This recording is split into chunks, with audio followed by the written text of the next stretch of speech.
Hey guys, Lindsay here with Beyond Physical Therapy. This is a great mobilization if you have a stiff big toe joint. I'm talking about this joint that sits right here between your big toe and the rest of your foot. Now, I have a particularly stiff big toe that it really doesn't go up very high.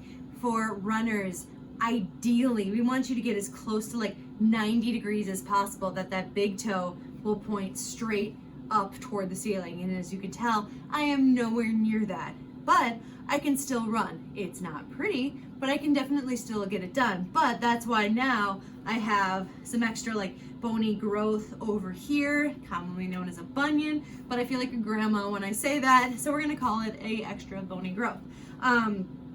But what you actually can do is work on making that big toe move better. And you can do that by opening up the joint and then stretching what's called the joint capsule, which is the ligaments that sit around the joint, and those can get really stiff as well.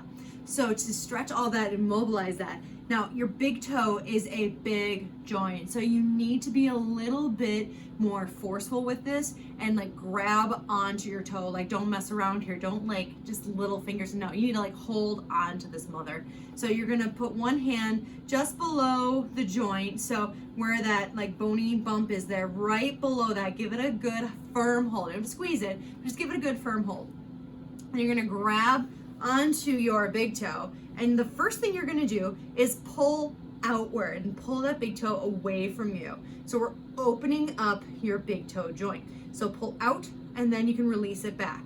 Pull out and release it back. It's just a small movement, but that actually feels really good. What we're doing is creating a pistoning effect where we're stretching that capsule a little bit, and then we're getting a rush of new fluid into the joint that acts like WD-40 and allows those joint surfaces to glide and slide across each other much better. So you're holding on and you're gonna pull out away from you. So I'm just pulling straight out in the direction of the rest of my big toe. Only holding for a couple of seconds and then back it off.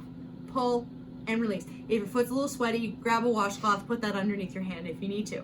So after you've done some of those, so it usually takes about 10, 20 repetitions, then we're gonna work on mobilizing it into that upward moving direction. So same bottom hand gripped, and then you're gonna grab on with the top hand again. You're gonna pull out and away just like you did, but now we're gonna round the corner and pull up toward your knee and then come back down. Pull out, maintain that pull as you round the corner and then come back down. So it's up to you if you want to maintain that pull all the way up and all the way down. You might get a couple like crunches and cracks and pops. That is totally fine. That's fluid moving, that's joints moving against each other in a good way though, because otherwise they're just not moving that well. So grab on, pull out, round the corner, and then come up and bring it back down. Round up, and even when you get to the top, you can even do a little extra, just give it a little extra pull, but I'm always pulling outward. Like, it's hard for me to talk when I'm doing this. I'm like pulling on with so much force. So it's out and up, and then maintain that little oscillation if you want, pull it out, and then bring it down, up and back and down. And already, just after doing that, my big toe is definitely moving better, and I'm not getting any like pinching up here like I was when I first demonstrated. So if you feel that little pinch there, do a bunch of those and see how that feels. Thanks a lot.